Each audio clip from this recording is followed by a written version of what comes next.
The government of Venezuela activated a plan of absolute productive independence in response to the new U.S. sanctions against the operations of the oil company Chevron in the country.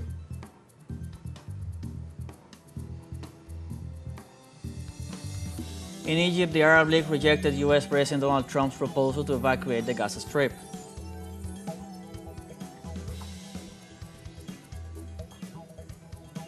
And Pope Francis remains in stable conditions after suffering from 2 acute respiratory crises on Monday.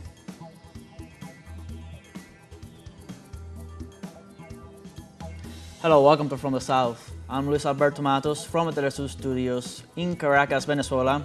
We begin with the news.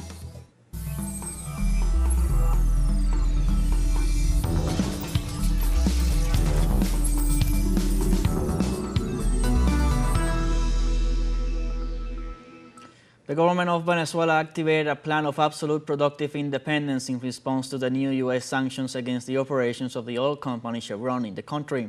In reaction to Washington's decision, which orders the oil company to cease operations in Venezuela as of from April 3rd, the executive vice president of the Bolivarian country, Delcy Rodriguez, said the Trump administration yielded to the pressures of the Venezuelan far right and it was harming itself by causing an increase of the fuel price in the North American nation. The vice president also informed that under President Maduro's orders, an absolute productive independence plan has been implemented to allow the Venezuelan oil industry and economy to continue its stable and diversified recovery.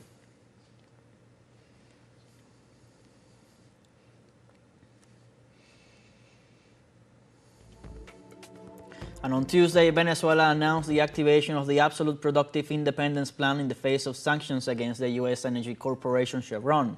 In a statement, the government announced that the new U.S. government gave in to pressures from the failed Venezuelan opposition by finally sanctioning the U.S. company Chevron, which has been operating in Venezuelan oil fields for over 100 years. The communique adds the new U.S. government pretending to harm the Venezuelan people is self-inflicting damage by causing an increase in fuel prices and affecting the legal security of its company's investments abroad.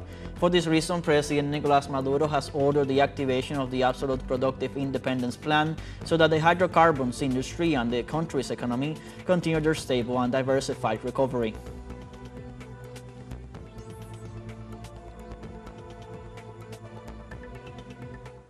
And the new tariffs imposed by the United States on Mexican, Canadian, and Chinese products enter into effect on Tuesday. The tariff measures, which entail 25% taxes on Mexican and Canadian products and 20% on Chinese goods, were decreed after U.S. President Donald Trump declared that these countries had not done enough to stop the flow of fentanyl into the country. According to experts, the measure will affect almost $2.2 trillion in annual U.S. bilateral trade. Following the announcement, the governments of Mexico, Canada, and China unveiled their corresponding countermeasures.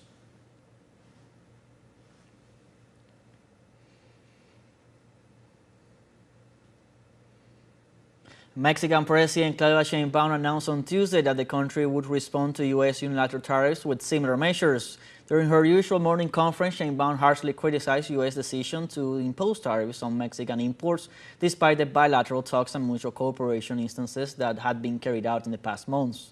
The Mexican president highlighted that Mexico's actions have had positive consequences registered by U.S. agencies on matters such as fentanyl control and urged the United States to assume its own responsibilities on this and other topics such as arms trafficking.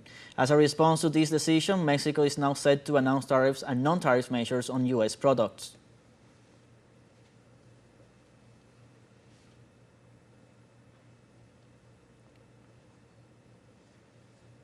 And Cubans remember Tuesday the 65th anniversary of the first terrorist act against its revolution.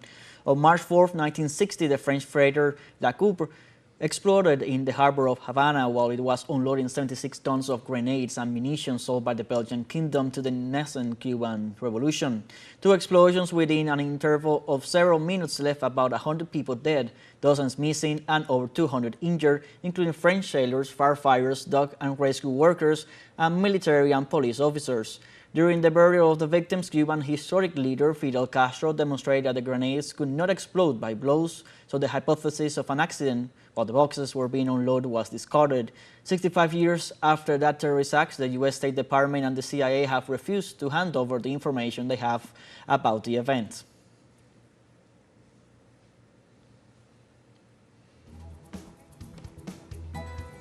We have a first short break coming up. Remember, you can join us on TikTok at teleSUR English, where you'll find news in the different formats, news updates, and much more.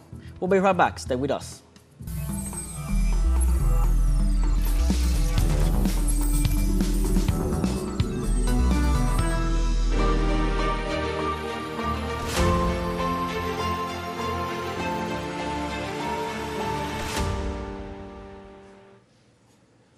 Welcome back. The Polish government confirmed the suspension of U.S. military aid deliveries to Ukraine through the country.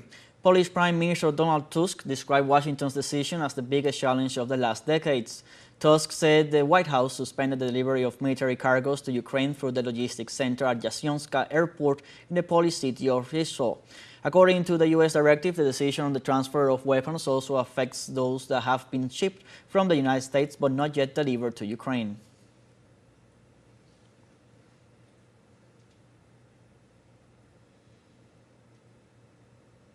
For his part, Ukrainian Prime Minister Denis Mihal assured that U.S. aid had been arriving in Ukraine on a regular basis until Monday night and said he was not informed that any delivery had been stopped. All of the aid included in the packages from the previous U.S. administration has been arriving in Ukraine and, as of last night, I have no information to indicate that anything has stopped. All of the aid packages were being delivered and, as of last night, we were receiving all of them.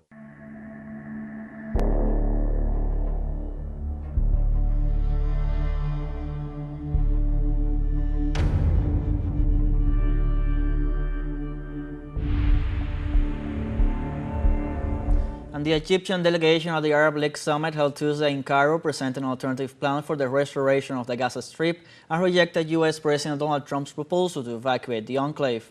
During the meeting, the League's members reiterated their rejection to Washington's forced displacement of Palestinians from the Strip and condemned the Israeli aggression, describing it as a stain on the history of humanity.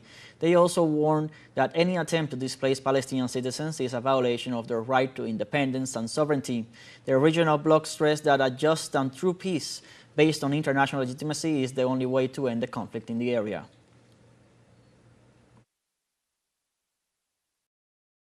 We uphold the right of the Palestinian people to self-determination and categorically reject any attempt to displace the Palestinians.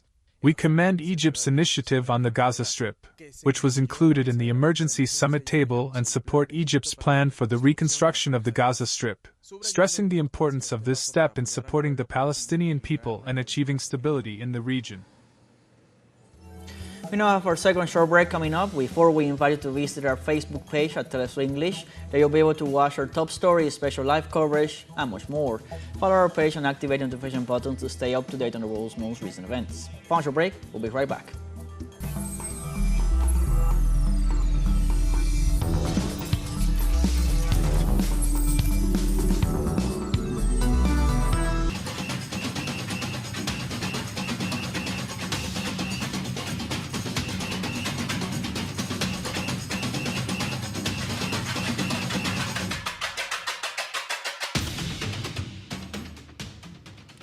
Welcome back. Carnival celebrations are at all-time high in Trinidad and Tobago. Let's go live with our collaborator, Mission Robinson, for all the details as the festivities reach the final hours. Hello, Mission. What can you tell us from there? We're coming to you live from Cipriani Boulevard here in Port of Spain, Trinidad and Tobago. It's day 2 of Carnival here in Trinidad and Tobago, and so many would have come out for Carnival celebrations here in what is dubbed as no place like home.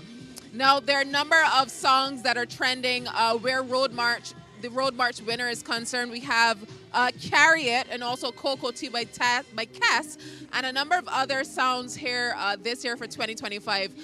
Most certainly, there have been no incidents, no major incidents during the course of the day. We would have started our reports with the Cambulé celebrations for Carnival 2025, and now we're here on day 5 of coverage by the team in teleSUR, at teleSUR English for Carnival in 2025. Opposition leader Kamala Harris has also called for continued police presence for Carnival, and they've committed to doing so with no major incidents. We'd also like to highlight the importance of Carnival in Trinidad and Tobago in terms of cultural continuity and documentation of what is important to those from once marginalized communities, those from those who were once enslaved in Trinidad and Tobago. We would have also provided coverage to you of the Steel Pan celebrations of Panorama, rightfully won by the Republic Bank's Exodus in Pan Yard a couple days ago. Many have come in from across the region, from Barbados, from St. Vincent and the Grenadines, from many Caribbean countries, from the international community as well. We would have spoken to some visitors from California, from Germany, from all over the international, from all over, who would have come to Trinidad and Tobago for Carnival 2025. Celebrations today, we would have seen a number of influencers taking part in carnivals, the importance of the digital community coming together to give exposure to the island of Trinidad and Tobago. There was a presence by former Miss World, Miss Wendy Fitzwilliams, Bungie Garland, soca artist Bungie Garland, and also influencers Certified Samson, and a number of other micro-influencers who would have used the opportunity to capitalize on sharing information where Trinidad and Tobago's carnival is concerned. There was also a presence of those from Venezuela as well, who would have attended carnival celebrations. We would have seen them out in force with the Venezuelan flag, showing solidarity for our brothers and sisters in Venezuela with continued sanctions by the United States of America. So it's one big happy family in Trinidad and Tobago for Carnival 2025. We've started with the Cambulé celebrations and so forth. And until next time, I'm Miss Ron Robinson for teleSUR English. Thank you, Ms. Ron, for the information and for all the updates coming from Trinidad and Tobago. Like this, we have come to the end of this news brief. You can find these and many other stories on our website at telesurenglish.net. You can also join us on social media, Facebook, X, Instagram, Telegram, and TikTok. For teleSUR English, I'm Luis Alberto Matos. Thank you for watching.